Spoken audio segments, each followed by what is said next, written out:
various knowledges what we have in earlier to our next generation, but it is not so far done. We have so much of plenty of resources, pool of books or whatever it is, ideas, but it is not recorded or it is not stored in a proper way it should be. So what we are thinking is here, at least hereafter, we have to make such transformation so that our knowledge system, Indian knowledge system, can also have its own pride. So with that aspect, the NEP 2020 is focusing on teaching the particular, whatever the courses in their local languages. So I don't need to tell the importance of teaching in local languages, because people can easily understand what they can easily grasp the ideas given by the teachers. So the focus is more on the regional languages. Wherever they study, they have to concentrate on the regional languages, and also multilingual specialization. People have to develop their knowledge in various languages so that their survivability, and they can grasp the knowledge of various cultural background or education system, as India is seeing various cultures, are at least in different places, different knowledge systems are there. So all these things can be integrated by means of learning, or by means of grasping various languages. So the focus is on two aspects. One is on regional languages, and another one is on the multilingual, so that if a person or a student can learn many languages, he can understand our rich culture and ethos. That is our idea. That is why NEP, National Education Policy 2020, more focuses on these aspects.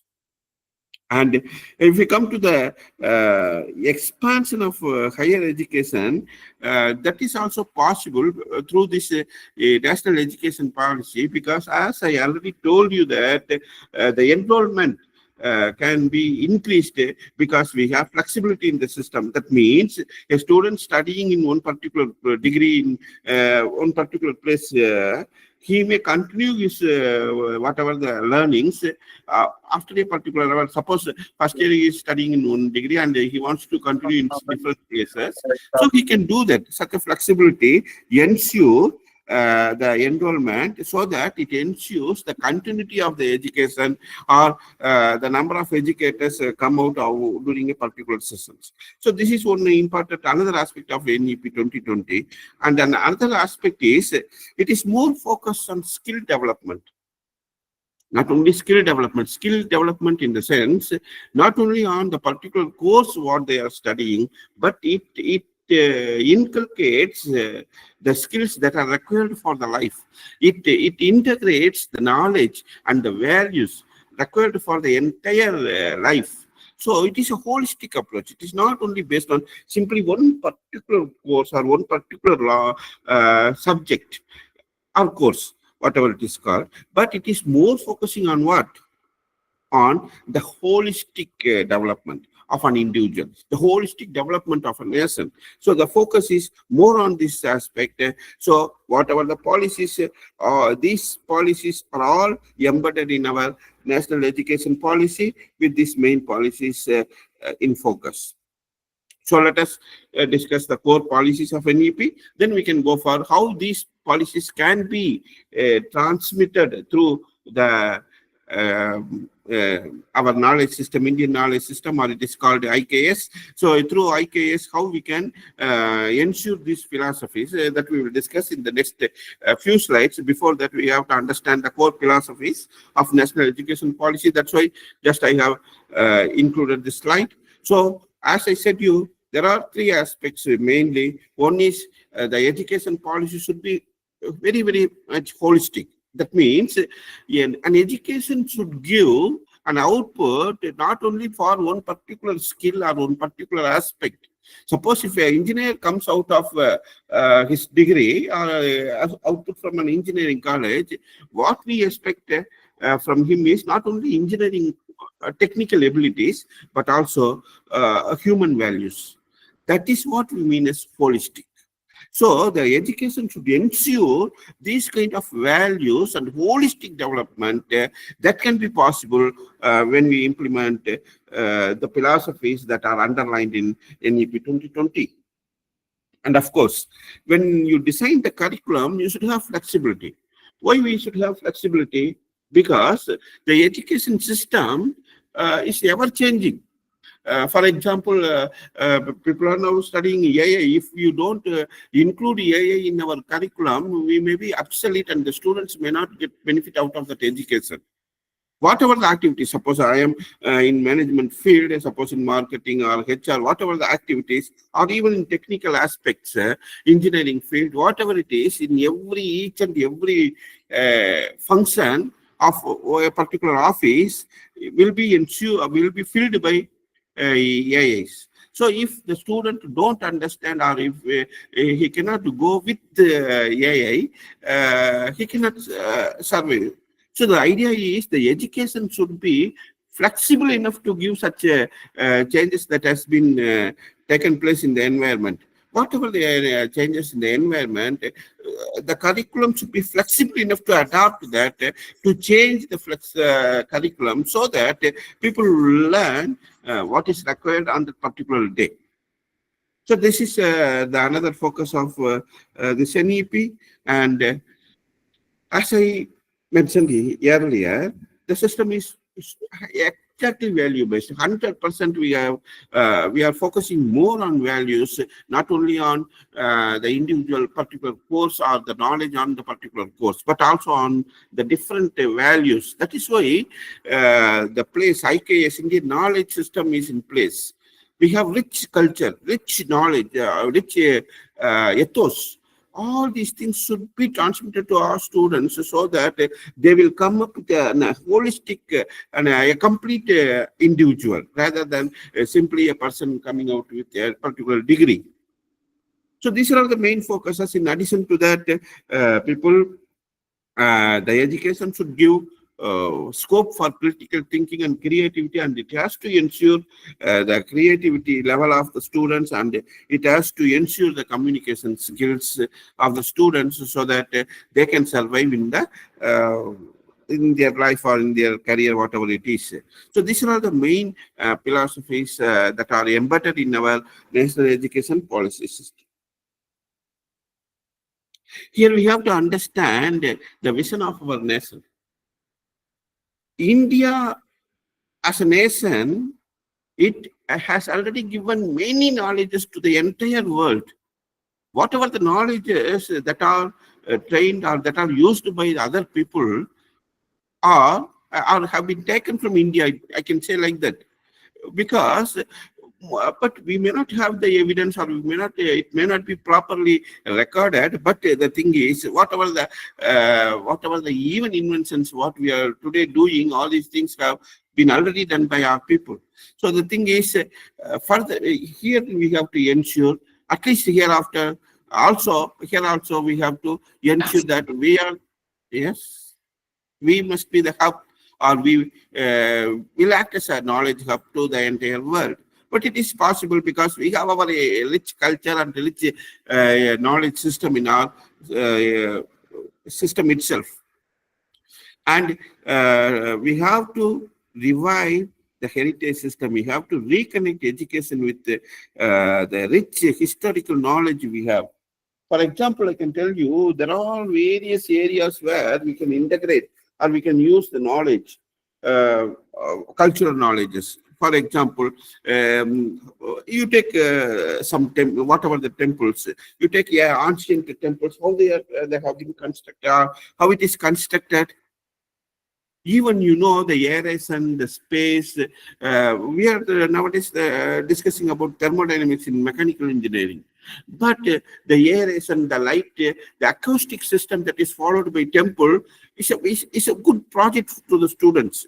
Still, we are yet to decipher the methodology, how they are deriving such a spacious space and light, whatever the acoustic system they are following. So, what I mean here is our vision is to become a superpower, knowledge superpower to the entire world, and this can be this can be done or this can be achieved by reviving the heritage or the cultural knowledges what we have, which can be transferred, which will be can be and it will be transferred or it must be transferred to the students, so that we can ensure that we will become the superpower to the entire world.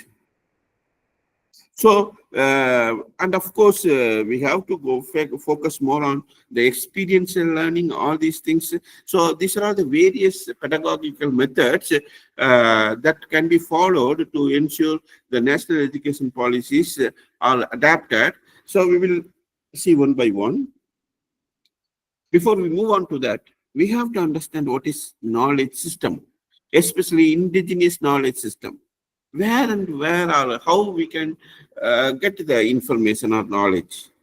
We can get the knowledge. Of course, we are having many books which are written by the foreign authors, whatever it is. The pity thing is that we have our own rich philosophies and technologies, but it is not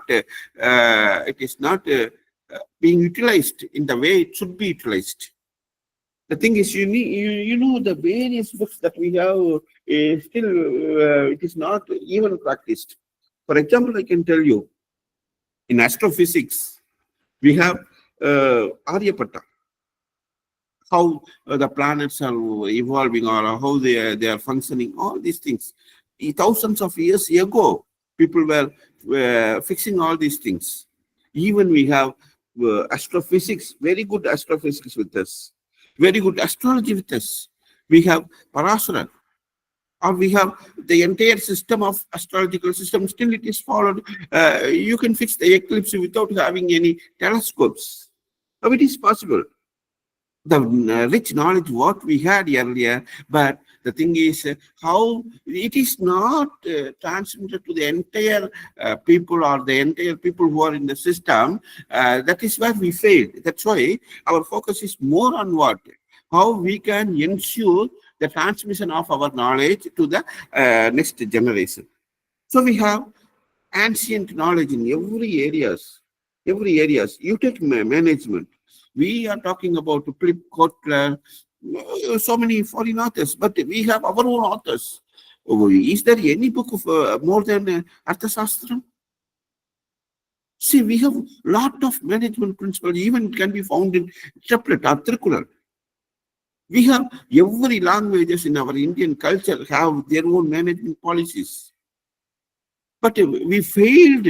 What the pity thing is that we failed to transmit or to explore these knowledges to the younger generation, or even ourselves. We don't understand the importance of transmitting those things, and we don't really evaluate what we have.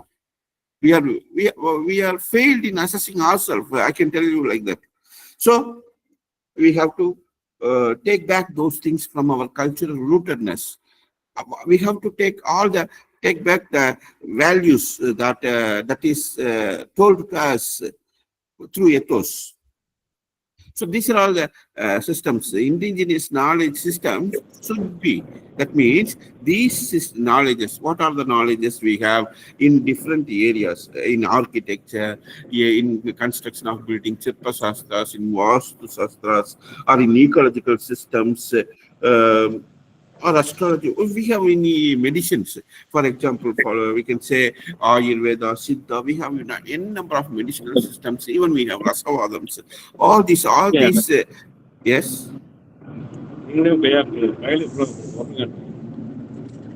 Yes, sir. You have any doubts or any points to be discussed?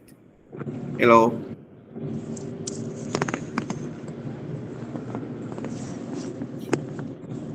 Okay, so I'll continue. Yes, sir. Yes. Shall I continue? Hello. Shall I continue? Continue, sir. Continue. Yeah. Okay. So the thing is, this knowledge system should be integrated. Our own knowledge system, indigenous knowledge system, should be integrated with our curriculum. I'll tell you how and what are the areas or how you can integrate all these things in the next slides. Okay. So before that, we have to understand why we have to do all these things. I think these points already I discussed with you, because to ensure our identity, to ensure our cultural identity and pride, we have to focus more on this IKS, and we have to bridge the modern knowledge with our traditional knowledges, and the traditional knowledge is the root for all the modern knowledges what we have. But the thing is, we have failed to explore all these things. That is now, at least now we are focusing more on those things. That is why it is very, very significant.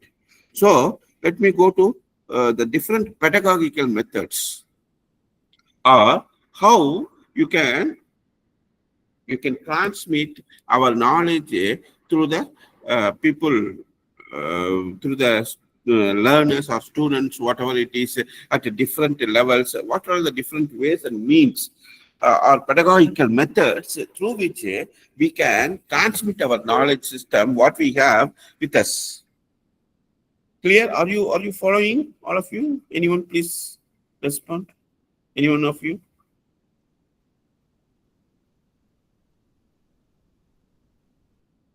Yes.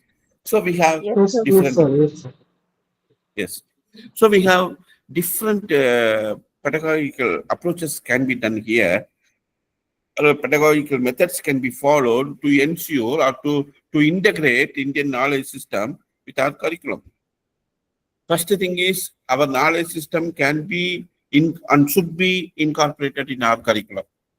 There are members, board of studies, or universities, or even private colleges. They may have their own board of studies based on the system. So they can incorporate their syllabus with this IKS, or some portions of the things can be taken from our Indian system or Indian records. For example, the management concepts can be learned through Arthasastra, something like that. You can have some books as a reference that can be given as a reference in the curriculum itself, so that people will refer it. One thing. And apart from that, in our teaching pedagogy, in our methods, as a teacher, we can have different means of transmitting the knowledge system to our students or to the learners. What are the means? One is experiential learning. You know that what is experiential learning and other things. For example, instead of telling all these things, one student can visit a temple or a place or a heritage where he or she themselves learn what are the different knowledge or potentials we have. So we can give some task to the students. We can give some task to the students to visit the places, and they can study the various methods they are followed. Even it is scientific. Whatever the ethos or the philosophies, what we are telling is scientific. So that should be explored. So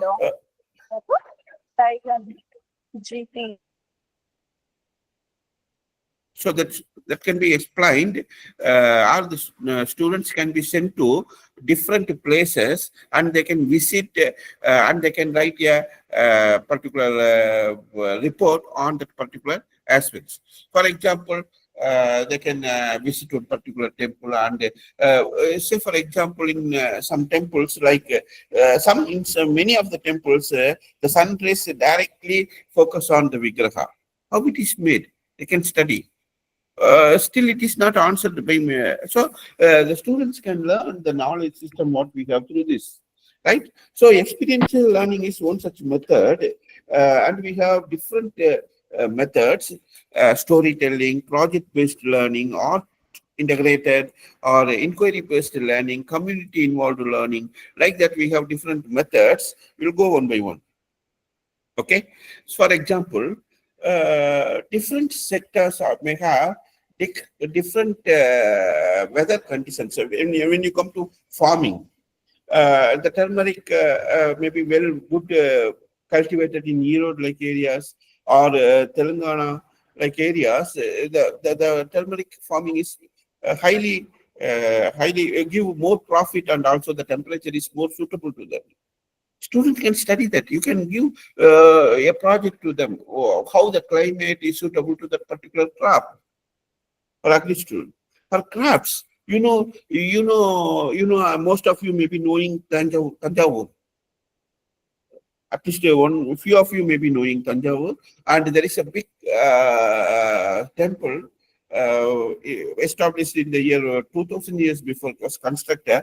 The idea is why I am connecting this with this temple crafts. Tanjavur Dal, that is called Tanjavur Dal itself, right? That is the base is like a semicolon, semi sphere, like a ball. Okay, semi ball. Half of the ball is connected with a dot. So when you place it center, it will go side by side. The thing is, the center of gravity is always lies inside the doll, so that it will always up. This is a reflection of the temple, what is constructed in Tanjavur. The entire shape of the temple is resembling the dolls. You cannot see the dolls anywhere else in India. So the people are transmitting knowledge through some symbols or some means, but they have not they have not explained well. But we have to at least decode all these things. So here we have the scope. That's what I'm telling you. You can send the people to study about the crafts. In one particular place, there may be one particular set of crafts. Why people are doing such a craft in that particular place alone? Why people are doing the particular farming in that particular region alone can be studied. This is a well experiential learning to the students, and they can understand what our knowledge system is. Why people farm one particular crop in that particular area, not other crops? If they study, they can understand how rich our knowledge is, how rich our knowledge system is. They can easily understand, I can tell you. That's why you can give the diverse projects or biodiversities or water system. I can tell you this water systems or all the temples what we have is embedded in ponds. Is having some kind of water resources. During rainy season, people will collect the rain. It is of course it is a temple which gives peace of mind or whatever it is, which will enrich your soul. Meanwhile, it ensures the day-to-day activities, or it ensures the well-being of people. Am I right? So they have the water system, water management system. So if the water is stored, it can be used for various purposes. That is why all the temples throughout the India, you can see n number of temples. They may have their water resources. Maybe these times, because of various advancements, it may be eliminated or it may be hidden. But every temple is having its own water saving systems, right? So people have to understand, the students have to understand why this is constructed in a temple. It's not simply there is a temple, there is a tirtham. It's not so. There is some purpose. There is a temple, there is a what you call this tree. Particular tree is planted in that particular temple. Why? There must be some connections. But we have to understand the scientific things behind that. So that is a source of experiential learning, I'm telling you that. So the students can be given or should be given such things so that they can learn our knowledge system. Right? Shall I go to the next slide? Shall I proceed further? Okay. So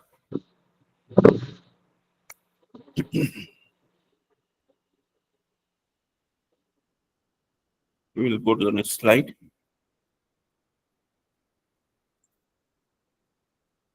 Storytelling and oral traditions are you are transmitting our ideas, especially this can be applied to the management concepts.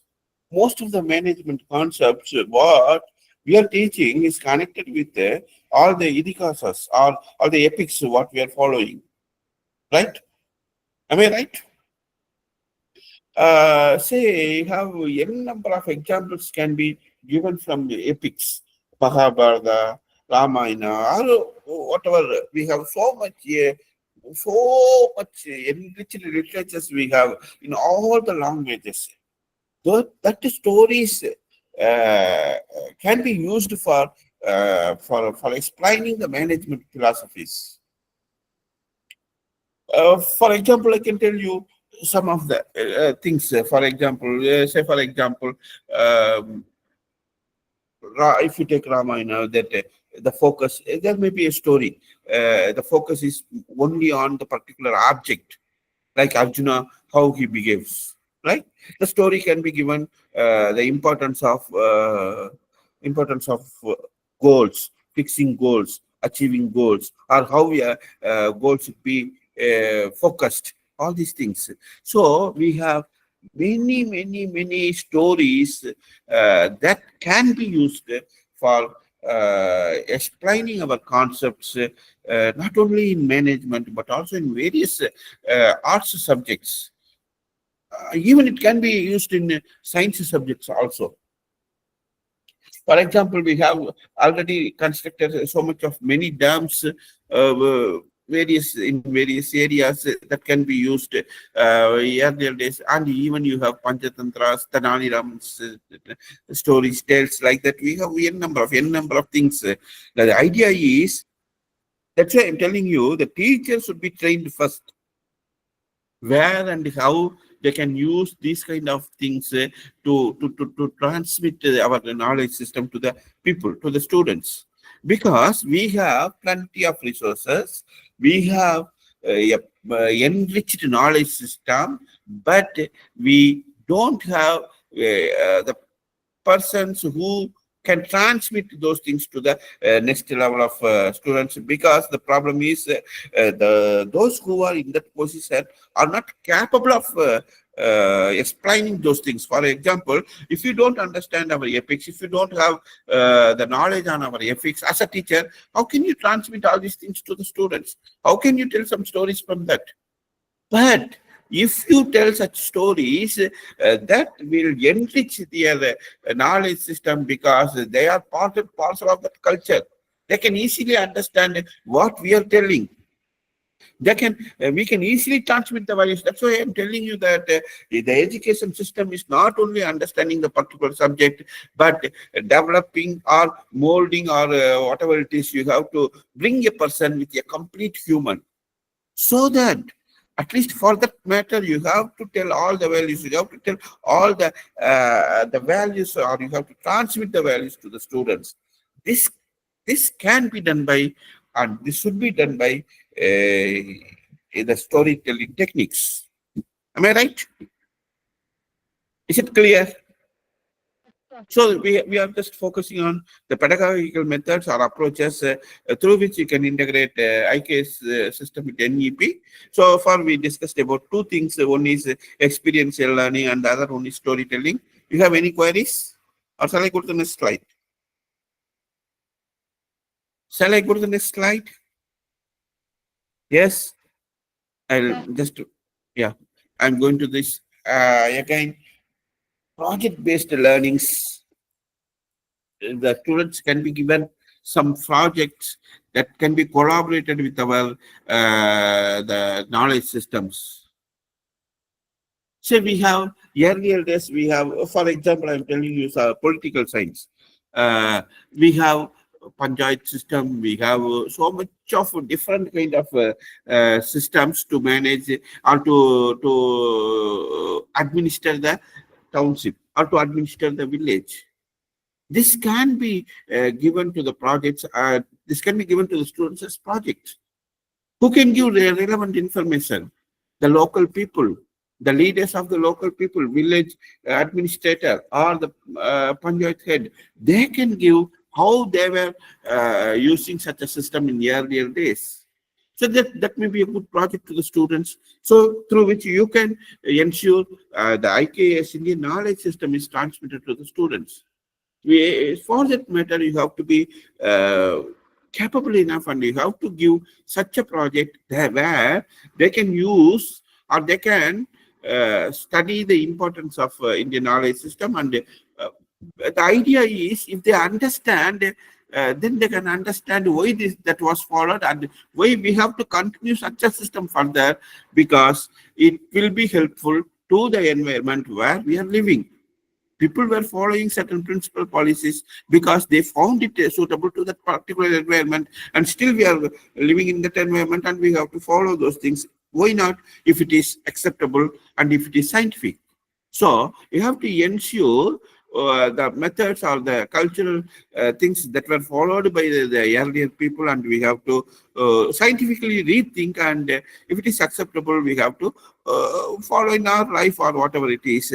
For that matter, students should be given projects to ensure that the students should be given projects in those areas. So this is another method through which the Indian knowledge system can be integrated in our education system, and it is guided in our education policy also. NEP 2020 also highlighted these things only, right? And just I will go to the next slide. So that's what I told you, that we have so much of medicinal aspects. We have so much of knowledge on medicines. We have Ayurveda, we have Siddha. See, the thing is, the allopathy medicines is not giving any cure. What do you call that? Disease is not excuse me. The disease is not completely eradicated, but the disease is hidden. Whereas this particular things that the medicinal values or medicinal system knowledge what we have is completely eradicating the disease itself. Because our focus is on in Tamil, there's a very good triplet, Noi Nadi, Noi Mudal Nadi, other than Mai Nadi Vaipache. Because we find what are all the root causes for the disease. Because if we find the root causes, then we can easily eradicate that. It is not simply hiding the things. That's the best example I can tell you. Cancer. Many of the cancers are not cured because people, I mean, allopathy medicines, in fact, they are not focusing on completely eradicating, but to manage. But the thing is, our medicinal systems ensures to eradicate or to completely remove such a disease from our body. But the thing is, we don't have or we don't trust on our system or ourselves, and we just simply follow others. Whatever it is, at least we have to integrate our medicinal system to the students so that they can even at least hereafter they can at least practice some things, some aspects. I can tell you, even in Corona time, many of the medicines, allopathy medicines, didn't work. But our medicines like pepper, turmeric were only working. Or they found so much of medicines from these ingredients only, right? And it was successful also, right? Of course, we have number system, we have many kind of mathematical things, and we have many forms of dance. And not only this dance is not, it's a symbol of our culture, not only a symbol, but it transmits our life philosophies. It transmits our goals. It transmits our energies. So these things should be studied, or these things should be highlighted to the students.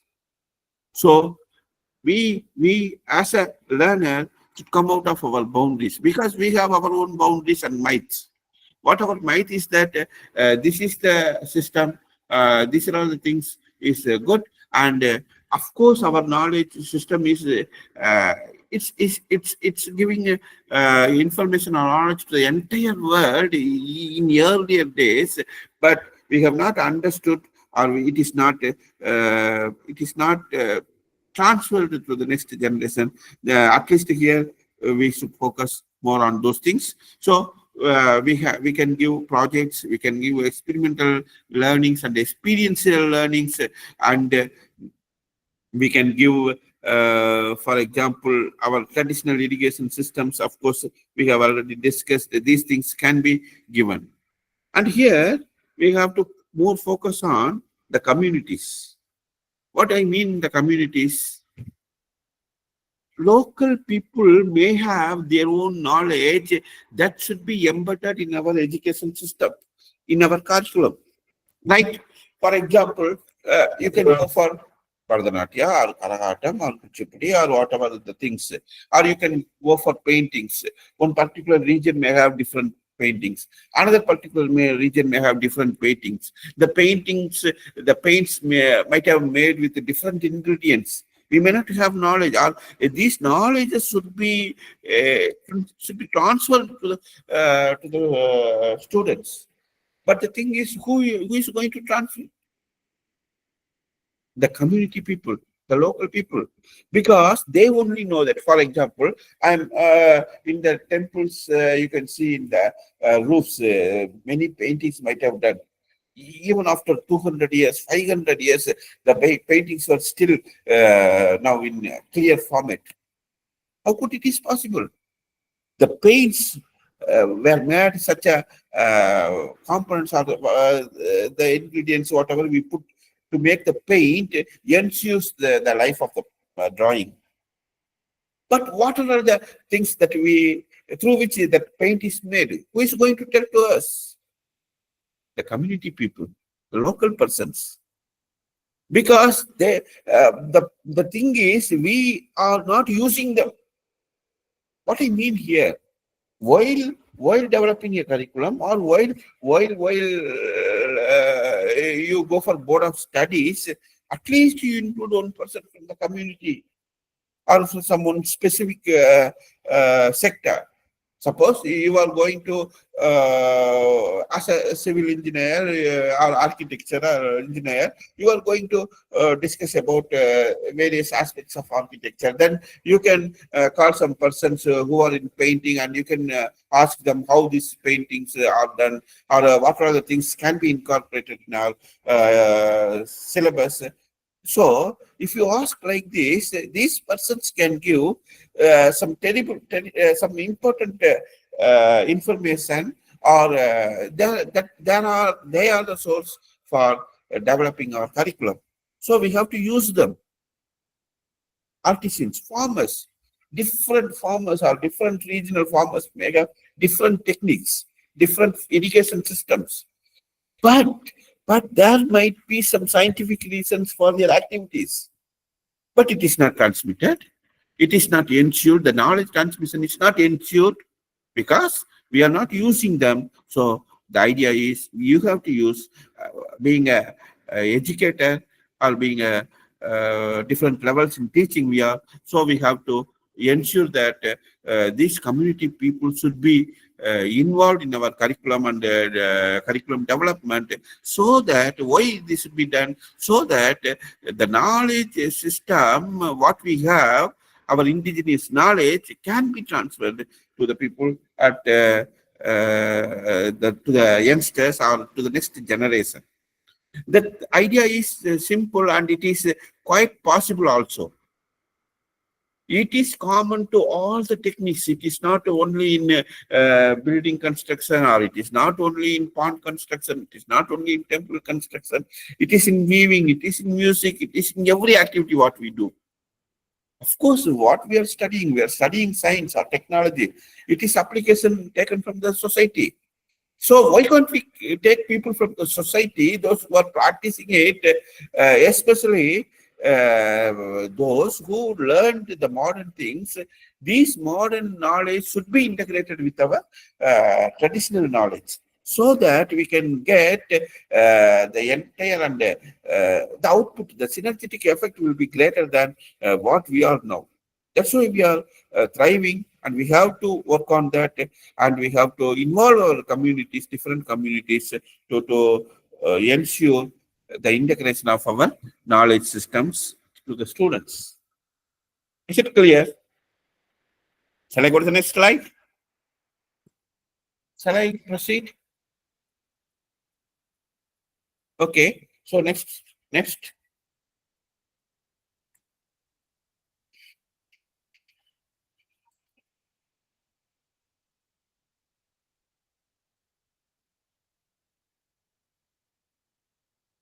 And here we have to understand how we can use the digital tools. How the digital, because we have to integrate or we have to use the modern technology to transfer the knowledge system to the next level of people. For example, without mobile, people won't learn further. So mobile is a learning tool now. Whatever it is, if you develop a video or if you develop a visible tool or a tool which is visible, a clip or whatever it is visible, then people can easily learn. So what you have to do, or what we have to do as a teachers, to transmit a IKS system, we have to use digital. You have to, and we have to use digital tools to ensure the transmission of IKS to the next level. Because you know one thing, people are not now reading through books. Whatever the books are in soft forms. Even in libraries, if you go, the libraries may have soft e-copy, what do you call e-print or e-copy, whatever it is.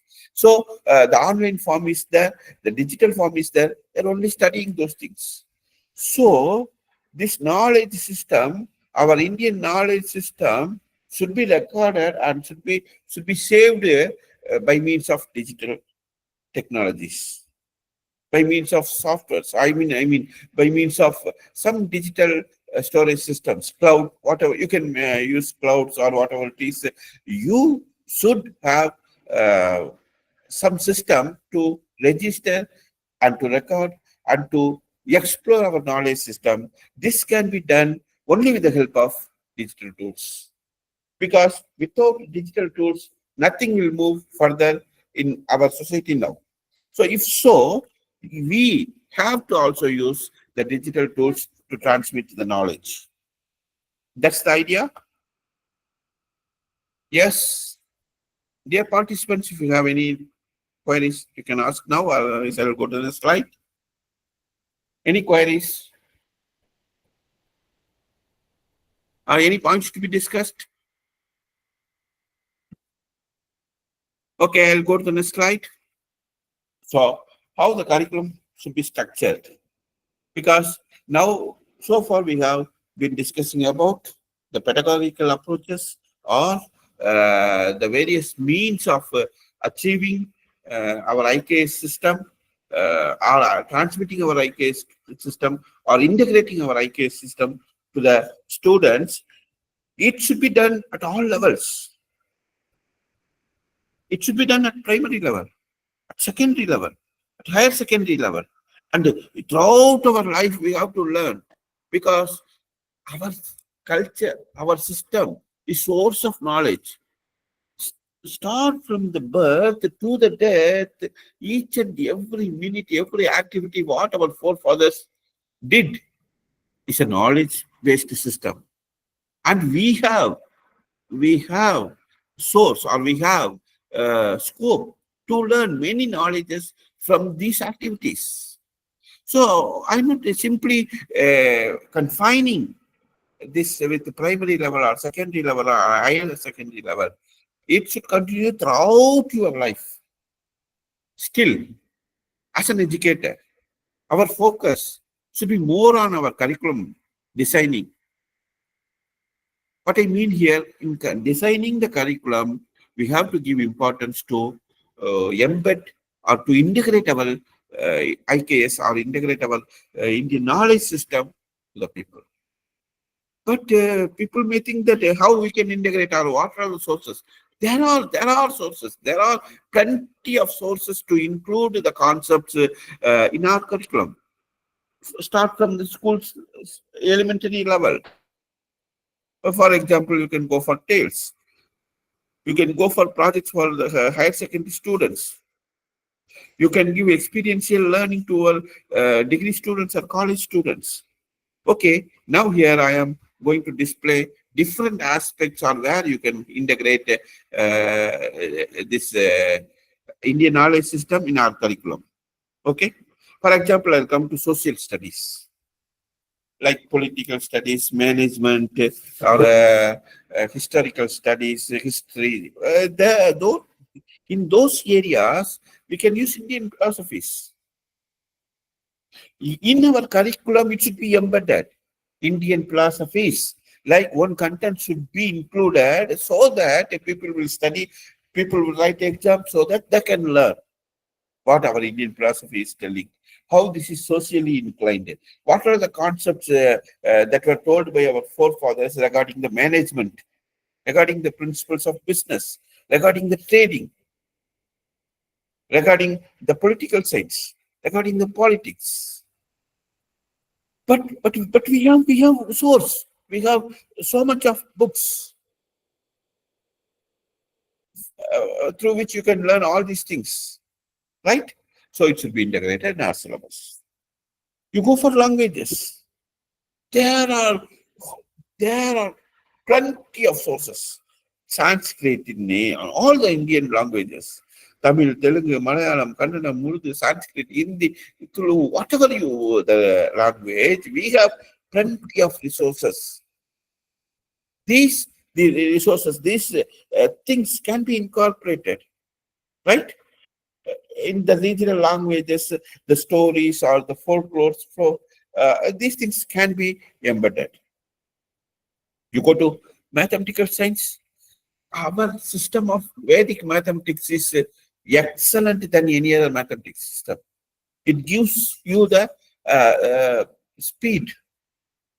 The speed mathematics or whatever the calculations through Vedic mathematics, through Vedic system, you can do it as simple as that, but it cannot be done with the help of our algebraic system like a plus b whole square, a square plus b square plus 2ab. All these things were already simplified by our mathematical system, especially in Vedic mathematics, but people were not aware of that. But at least we have to aware, we have to make use of such things in our curriculum itself. What I mean is, you need not go for studying those things a separate tuition or separate class, but all these things should be included and incorporated in our curriculum, so that all the people, the entire nation will develop. That is what we mean as the NEP 2020 is focusing on what? On the holistic development and on the entire human values should be incorporated, not only one particular aspect. This thing can be ensured through the integration of IKS system with our curriculum. Clear? Shall I go to the next slide? Shall I proceed further? Yeah. See here. Here we have another examples from engineering, right? You go to mechanical engineering. We have thermodynamics, heat transfers. You take temples, how this air transmitting system is followed there. What is the relationship of these things with thermodynamics? Can be a good project. And these things can be incorporated in thermodynamics. We are discussing on zeroth law of thermodynamics, first law, second law, source, sink, something, but we failed to integrate our system with this thermodynamic system, because our system practically following the thermodynamic concepts, the thermodynamic principles, but it is not being incorporated or included in our syllabus. So you can do that, right? You can go for civil engineering. Of course, people may be telling that Vastu Shastra is not scientific, but then it may be scientific. We may not be knowing that. Simply not knowing itself will not tell you, through which you cannot tell that it is not scientific. Well, you have to have proper reasons to tell that as scientific as well as tell that as not scientific also, right? But most of the philosophies, most of the concepts or the things we followed in Vastu Shastra is very scientific. People proved that the entrance of a house, most of the times it is constructed in east side. Why? Because the sunshine will come. You can get more bright sun. The sun is the source for your immunity power. If you have good sunshine, you cannot have any disease. It is proved scientifically. But still we are not including those things in our curriculum. Am I right? So in civil engineering, that can also be included. Am I right? Yeah, we'll go to electrical engineering system. We have different kind of materials, volatile material. I mean, the cells that is transmitted to, for example, coppers. We have used coppers for different reasons, and it gives electrical. It is a source for a good electrical project. Why people were using those things on ancient days, how they were using all these things can be studied, right? So we have chemical engineering. All people have even we have different techniques of transmitting one element into the other element. And people in earlier days were trying to do that, but there were no scientific records, or we don't have such a proof. Even if the learner, someone of you is having that, please share it. So the thing is, we have very rich chemical knowledge. How people tried to not chemical reaction. People tried to change the entire element, right? Silver into gold, something like that. But there is a scope of it, may be possible, but it is not yet even finalized, or it is not reached or achieved. Still, we have scope. So we have to study those things, right? And we can have plenty of scope for including our water irrigation system, water management system, dam construction system, all these things in our environmental engineering. So what I mean here is there is a scope. There is a scope to include different concepts what we are practicing in our knowledge system in the curriculum. What I mean, I'm repeating, whatever we practicing practically in our culture have scientific reasons, and these concepts and these methodologies or these forms should be included in our syllabus, so that people will understand, all the people will understand the knowledge what we are having with us. So it should be integrated in our curriculum. That is our focus. So while implementing those things, of course, we have to face so much of challenges. What are the challenges? I'm going to discuss you now. One particular challenge what we have is our documentation. That's why I'm thriving new people should at least document our knowledge systems. As an educator, as a teachers, we have to ensure these things at least hereafter should be documented and it should be integrated, because unless you document, or unless we document those things, it will not be accepted by the society, by the entire world. The world requires documents and also proofs that should be developed. So it is a big challenge to us. Of course, we can tell these things theoretically, it is so, it is so, it is so, something like that. But it should be proved and it should be documented. That's why people, the students should work on that. The younger generation should work on that, and they have to come out with rigid, strong, results. And these results should be documented. And this is a one big challenge what we have. And another important challenge is that first we have to ensure that the people who are transmitting knowledge should accept or should understand how much rich system or knowledge what we have with us. We have with us, and earlier also we had, and now also we are practicing, and this should be transmitted to the students. So that mindset, that attitude should come or should evolve from the teachers. And embedding this attitude is a very big challenge to the people who are in this, the stakeholders of this system. Because as a teacher, we may think that these things are not scientific sometimes. So the thing is that we as a teacher should understand the potential of our knowledge system, and it should be transmitted to the students, right? And of course, I already mentioned this particular point. Scientific accuracy, there may be a lacking in scientific accuracy, but we have to develop those things are very scientific, and it should be documented, right?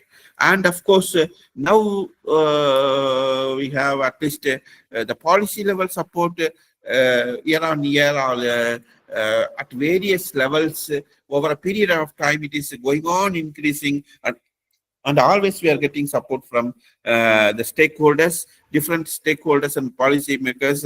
So again, policy makers should support to these things, so that one particular, this is also one particular challenge.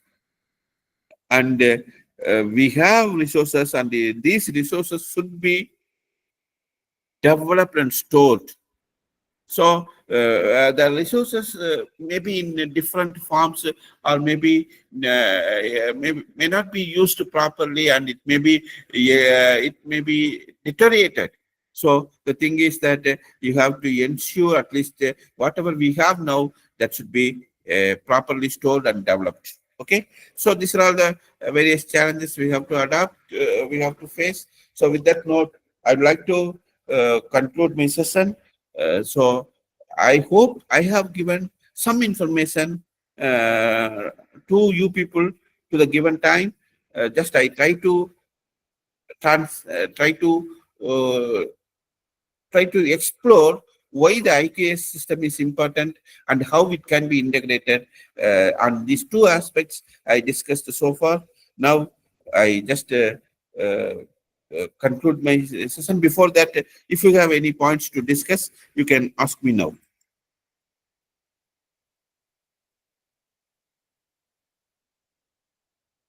Yes. Participants, if you have any question, you can ask the speaker. Sir, thank you so much. Yes. I am Dr. Nitu Debnath from Assam. Sir, Yes, sir. please, on the slide of significance of IKS integration, I would Yes. request that, sir, please repeat this page, this slide, significance of IKS integration. Again, once Okay. again. Yeah. Yeah. I'll go to that. Okay.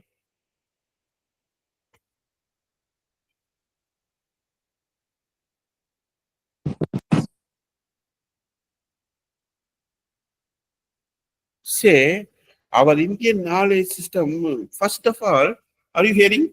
Shall I proceed? Yeah. Uh, that is identity. Our knowledge system, suppose if we have some resource, that should be used. If it is not used, what is the purpose of having that resource? The same case, we have our own rich knowledge system. So it is not properly identified and used. So it is very significant, and it must be utilized. That is what the entire idea. Why the knowledge system should be integrated? Because it is not integrated. Why the knowledge system should be integrated to students? Students don't understand the importance of our Indian knowledge, or the knowledge what we have with us. They don't know. That is why it should be transmitted to the students, right? That is the main focus. Sir, is it clear? Sir, is it Yes, sir. clear? Yes, sir. Thank you so much. Yeah. Thank you so much. Participants, any other question for the resource person? Okay, then, ma'am, and participants. Yes, Ah, please. yes, sir. So with this, we conclude this session. I wholeheartedly thank the today's resource person, Dr. K.SENTHILKUMAR, sir, for sharing valuable, very valuable insights on Indian knowledge system. These are the points which we have to, as a professors, we have to inculcate in our curriculum as well as in the education. So thank you, sir. On behalf of A.C.T Academy, I thank you. Thank Thank you, you ma'am. for being a valuable resource person for us. And thank you all the faculties for participating in this program. Thank you all. Faculty Thank you. participants, very general reminder regarding the feedback form. Kindly fill out the feedback form. Thank you all.